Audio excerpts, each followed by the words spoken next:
ಕರ್ನಾಟಕ ರಾಜ್ಯ ರೈತ ಸಂಘದ ವತಿಯಿಂದ ರೈತ ಹುತಾತ್ಮ ದಿನಾಚರಣೆಯನ್ನು ಆಚರಣೆ ಮಾಡಲಾಯಿತು. ಹುಣಸೂರಿನ ತಾಲೂಕು ಪಂಚಾಯಿತಿ ಸಭಾಂಗಣದಲ್ಲಿ ಕಾರ್ಯಕ್ರಮವನ್ನು ನಡೆಸಲಾಯಿತು.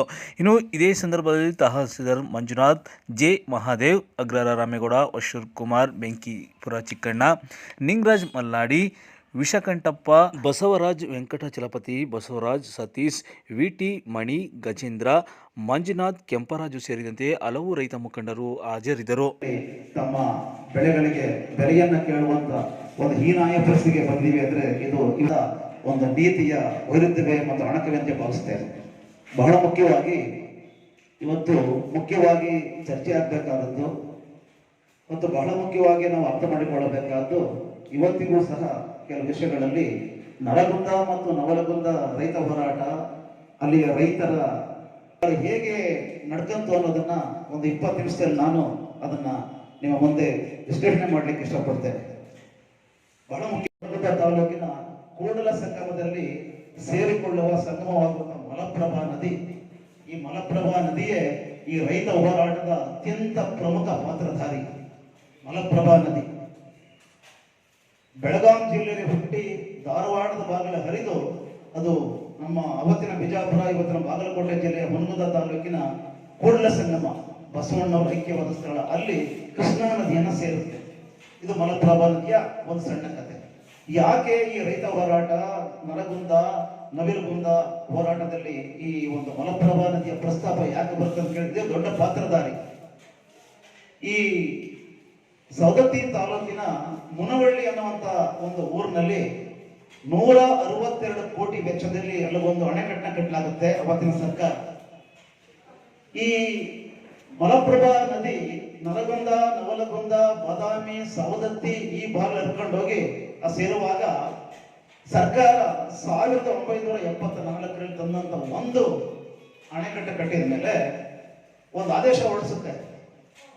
1974ರಿಂದ 80ನೇ ಇಸ್ವಿ ಉತ್ತರ ಕರ್ನಾಟಕದ 13 ಜಿಲ್ಲೆಗಳಲ್ಲಿ ತೀವ್ರತರವಾದ ಬರಗಾಲ, ಕ್ಷಾಮ ಬಂದು ಜನಗಳು ಆಗಿದ್ದರಿಂದ ಬೆಳೆಯೂ ಸಹ ನಷ್ಟವಾಗಿ ರೈತರು ಕಂಗಾಲಾಗಿರುವಂತಹ ಪರಿಸ್ಥಿತಿಯಲ್ಲಿ ಕುರುಡು ಸರ್ಕಾರ, ರೈತರ ಸಮಸ್ಯೆಗಳನ್ನು ಅರ್ಥ ಮಾಡಿಕೊಳ್ಳಲಾಗದ ಸಂವೇದನೆ ಇಲ್ಲದಂತಹ ಸರ್ಕಾರ, ರೈತರ ಭವನಗಳಿಗೆ, ಅವರ ಹಕ್ಕುಗಳಿಗೆ, ಅವರ ಆಲೋಚನೆಗಳಿಗೆ ಕಿಂಚಿತ್ತೂ ಸಹ ಗೌರವ ಕೊಡದಂತ ಅವತ್ತಿನ ಒಂದು ಗಂಡ ಸರ್ಕಾರ ಅವರ ಮೇಲೆ 2-3 ರೀತಿಯ ದೌರ್ಜನ್ಯ ಮಾಡುತ್ತೆ.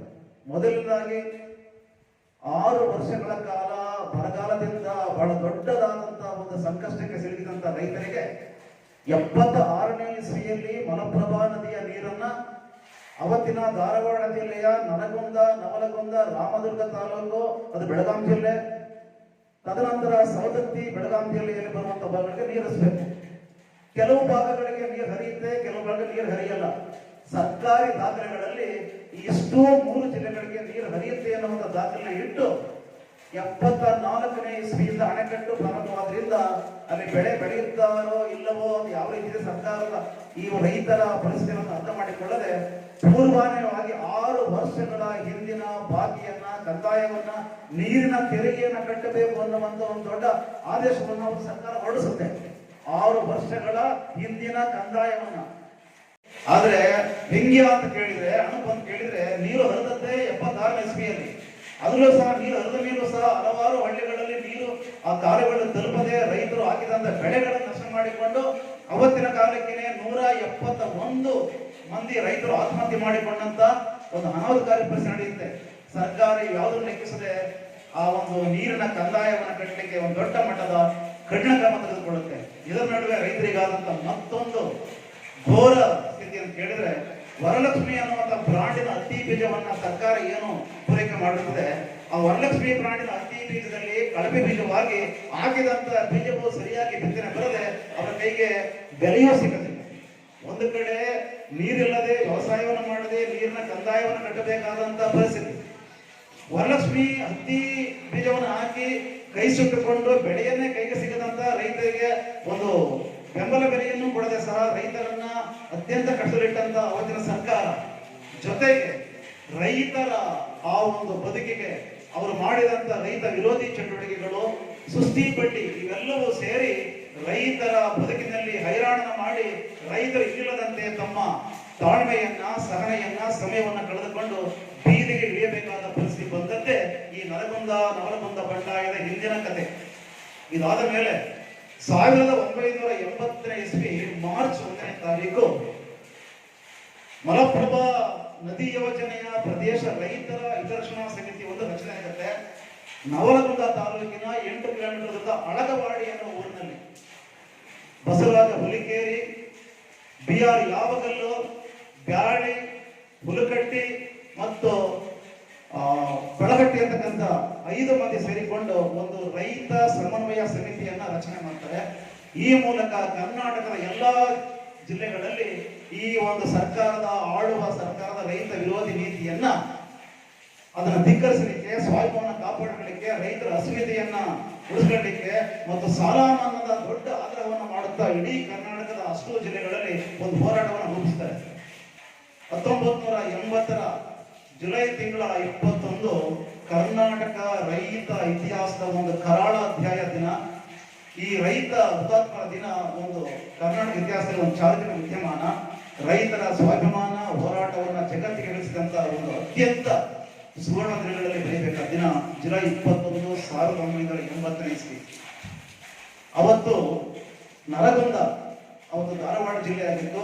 ಇವತ್ತು ನರಗುಂದ ಒಂದು ಗದಗ ಜಿಲ್ಲೆ ಸೇರ್ಕೊಂಡಿದೆ, ಒಂದು ಧಾರವಾಡ ಜಿಲ್ಲೆ ಉಳ್ಕೊಂಡಿದೆ. ಆ 2 ಅವಳಿ ಅಕ್ಕಪಕ್ಕ ತಾಲೂಕುಗಳಲ್ಲಿ ನರಗುಂದ ಮತ್ತು ನವಲಗುಂದ, ತದನಂತರ ಸವದತ್ತಿ ಮತ್ತು ರಾಮದುರ್ಗ, ಸ್ವಲ್ಪ ಭಾಗದಲ್ಲಿ ಇವತ್ತಿನ ಬದಾಮಿ, ಈ 5 ತಾಲೂಕುಗಳ ಪ್ರಮುಖ ರೈತ ಮುಖಂಡರು ಅವತ್ತಿನ ಧಾರವಾಡ ಜಿಲ್ಲೆಯ ಜಿಲ್ಲಾಧಿಕಾರಿಯಾಗಿದ್ದ ರೇಣುಕಾ ವಿಶ್ವನಾಥನ್ನ ಭೇಟಿ ಮಾಡಿ, ಮೇಡಮ್, ನಮಗೆ ಈ ತರ ವರಲಕ್ಷ್ಮಿ ಹತ್ತಿಯ ಬೆಳೆಯಿಂದ ನಷ್ಟ ಆಗಿದೆ, ಮೇಲಾಗಿ ನೀರನ್ನ ನಾವು ಉಪಯೋಗಿಸಿಕೊಳ್ಳದೆ ನೀರನ್ನ ತೆರಿಗೆಯನ್ನು ಹಾಕಿದ್ದೀರಿ, ದಯಮಾಡಿ ನಮ್ಮ ಸಮಸ್ಯೆಯನ್ನ ಬಗೆಹರಿಸಿ, ನಮ್ಮ ಸಾಲವನ್ನ ಮನ್ನಾ ಮಾಡಿ, ದಯಮಾಡಿ ನಮಗೆ ಬೆಂಬಲ ಬೆಲೆ ನೀಡಿ, ಒಂದು ರೈತ ಪರಿಹಾರ ನೀಡಿ ಅಂತ ಒಂದು ಅರ್ಜಿ ಕೊಡುತ್ತೆ. ರೈತರ ಸಮಸ್ಯೆಗೆ ಕಿವಿಗೊಡದಂತ ಅವತ್ತಿನ ಧಾರವಾಡ ಜಿಲ್ಲಾಧಿಕಾರಿ ರೇಣುಕಾ ವಿಶ್ವನಾಥನ್ನು ಕೇವಲ 3 ನಿಮಿಷಗಳು ಸಹ ರೈತರೊಂದಿಗೆ ಮಾತನಾಡುವ ವಿಶ್ವಾಸ ತೋರದೆ ಲ್ಯಾಂಡ್ಲೈನ್ ನಂಬರ್ ತಗೊಂಡು ಅವತ್ತಿನ ವಿಶೇಷ ಜಿಲ್ಲಾಧಿಕಾರಿ ಗೋವಿಂದರಾಜು ಫೋನ್ ಹೊಡಿತಾರೆ. ರೇ, ನಾಳೆ ಹೋಗಿ ನೀವು ನರಗುಂದ ಮತ್ತು ನವಲಗುಂದದ ಆ ಭಾಗದ ರೈತರಿಗೆ ಹೋಗಿ ಮನವಿಯನ್ನು ಸ್ವೀಕರಿಸಿ ಅಂತ. ಪುಣ್ಯಾತ್ಮ ವಿಶೇಷ ಜಿಲ್ಲಾಧಿಕಾರಿ ಗೋವಿಂದರಾಜ್ ಈ ರೈತರ ಒಂದು ಕೂಗನ್ನ, ಅಳಲನ್ನ, ಸಮಸ್ಯೆಯನ್ನ ಕೇಳದೆ ಅವತ್ತಿನ ನರಗುಂದ ತಹಸೀಲ್ದಾರಾದಂತ ಫಕೀರಪ್ಪ ವರೂರ ಈ ಒಂದು ರೈತ ಹೋರಾಟದ, ರೈತ ಬಂಡಾಯದ ಅಧ್ಯಾಯದಲ್ಲಿ ಬರುವಂತ ಒಬ್ಬ ವ್ಯಕ್ತಿ, ಅವತ್ತಿನ ಅಲ್ಲಿಯ ತಹಸೀಲ್ದಾರ್ ಫಕೀರಪ್ಪ ವರೂರ ಅಂತ ಹೇಳಿ ವಿಶೇಷ ಚೋದ್ಯ ಮತ್ತು ವ್ಯಾಖ್ಯ ಅಂತ ಕೇಳಿದ್ರೆ, ಇದರ ಹಿಂದೆ 3 ತಿಂಗಳ ಹಿಂದೆ ಇದೇ ನರಗುಂದದ ಅಂದಿನ ತಹಸೀಲ್ದಾರ್ ಫಕೀರಪ್ಪ ವರೂರ ಹಿಂದಿನ 4 ತಿಂಗಳುಗಳಿಂದ ಬದಾಮಿಯ ತಹಸೀಲ್ದಾರ್ ಕೆಲಸ ಮಾಡಿ ಅಲ್ಲಿಯ ರೈತರ ಕಸವನ್ನು ನೋಡಿ ಬಂದಿರ್ತಾರೆ ವರ್ಗವಾಗಿ ನರಗುಂದಕ್ಕೆ. ಈ ರೈತರು ಅವರಿಗೆ ಮನವಿ ಕೊಡ್ಲಿಕ್ಕೆ ಹೋಗ್ತಾರೆ, ನೀರಿನ ಕಂದಾಯವನ್ನ ಮನ್ನಾ ಮಾಡಿ, ನಮ್ಮ ಸಾಲವನ್ನ ಮನ್ನಾ ಮಾಡಿ, ನಮಗೆ ಬೆಂಬಲ ಬೆಲೆ ಕೊಡಿ ಅಂತೇಳಿ.